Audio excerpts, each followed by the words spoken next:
Thank you so much. Mga team abroad, team Pilipinas, team seniors, team bahay, magandang araw sa inyong lahat. Hello! So ito na nga mga palangga, 'di ba? O yung mga comments niyo nababasa ko talaga, hindi kayo maniwala na si Main talaga 'yon, 'di ba? AI or ginawa lang talaga, ini-edit lang 'yon. Tapos yung katawan, 'di ba?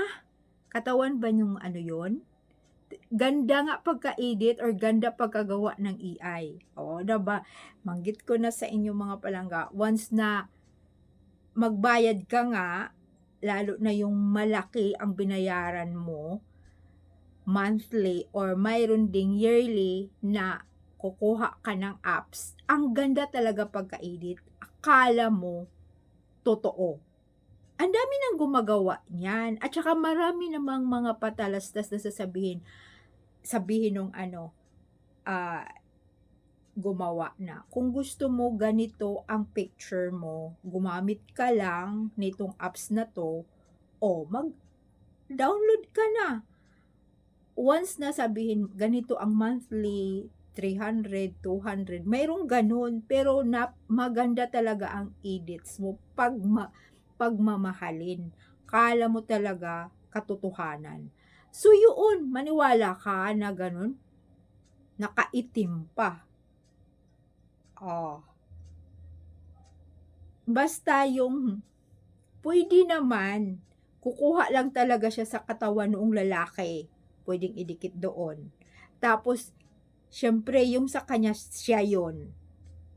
Tapos puwede talaga palit-palitan lang yung katawan.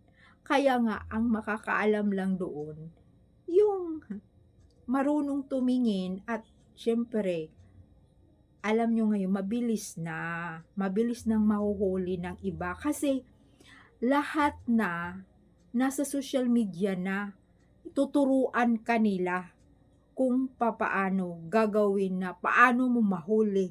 Halimbawa, 'di ba, yung tao na yon, siyempre yung kinasama mo or asawa mo, mayroon siyang iba. Puwede mo na po siyang mahuli.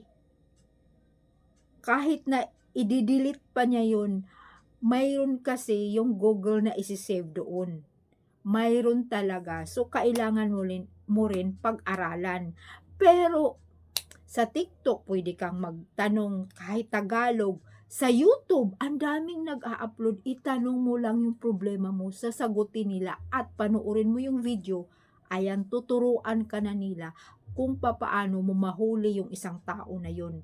Kung iba na yung ginagawa sa syuta mo or sa asawa mo, malalaman kasi mayroon doong naka-save. Kaya yung iba, 'di ba, nagkakahulihan na may ginawang kababalaghan. Dahil mabilis lang 'pag siyempre sundan-sundan mo nga kasi karamihan na ngayon tinuturo na sa social media. Lahat na tinuturo na mga palangga. So ayan yung picture na yun, maniwala kayo na si Kong yun. Ay siyempre yung mga fans din nila, kaya yun pino-post dahil yung fans nila ay talagang nag-aantay din dahil nanahimik. Yun naman ang purpose doon, eh. Oh, 'di ba mga palangga, yun ang purpose doon kasi nanahimik yung lalaki, wala ng mga nag-i-edits-edits. Oh, siyempre Valentine's Day magpo-post din talaga yung AI ding ano, asawa. Eh, AI lang naman talaga, eh. Yun naman ang katotohanan talaga, AI lang. So ito na nga mga palangga, yun na nga ang mga hinahanap ng tao ngayon na mayroong mananagot sa flood control na yan, na kung sino ang kakasuhan. Pero wala nga, eh. Alam niyo, isisingit natin talaga dahil politician itong si AI na Kong, eh. AI naman tawag natin na lang yan dahil ikinasal nga sila sa AI. So magiging AI na siya.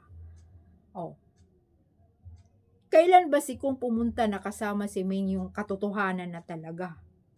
Ay 'di ba, sila din naman ni yung birthday ni Kong si si R ang nagbigay sa kanya ng cake pink. Oo nga, sasabihin mo nga na, Bakit kung pink ang ibibigay ni R sa kanya sa kongreso na cake, bakit? Anong problema? 'Di ba gano'n? Pero kung maskulado kang lalaki at saka talagang lalaking-lalaki, papayag ka ba na pink? Oh, at gustong-gusto niya yung pink.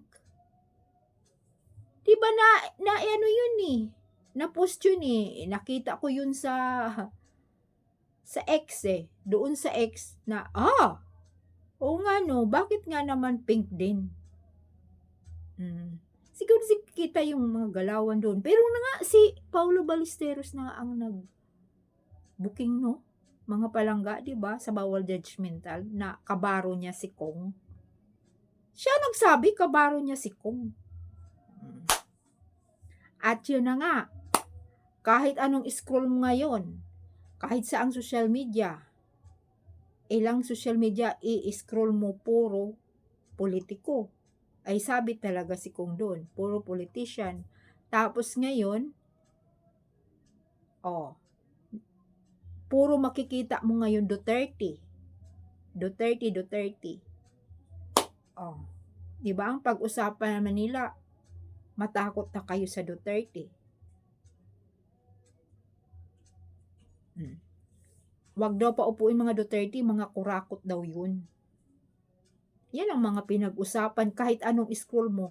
Kurakot mga Duterte, sayang yung mga pera nyo kasi niwaldas ng mga Duterte yung sa flood control. Yun ang mga nababasa mo ngayon. Dapat pag si Duterte nakaupo, walang makulong na mga congressman. Paano na? Puro kabaliktaran na ngayon. Kaya hindi ko alam kung mayroon pa ring mananagot na mga, lalo na, 'di ba, yung mga politician sa flood control. Pero huwag kayong mag-alala mga palangga. Siyempre, ano natin yun, maisingit talaga natin ang politika dahil nga yung EI, yung politician nga talaga. At saka, alam mo yun din naman ang panalangin ni Alden Richards na sana may managot talaga kahit saan tayo. Kahit saang social media, may mananagot. At ito pa, magrarally pa nga sila. So, ayan na. Maniwala kayong si Kong yun sa post ni Mingay. Thank you so much yung mga POV nyo na nababasa ko na talagang hindi. Yung mga katotohanan ng Aldabation sa inyong lahat talaga.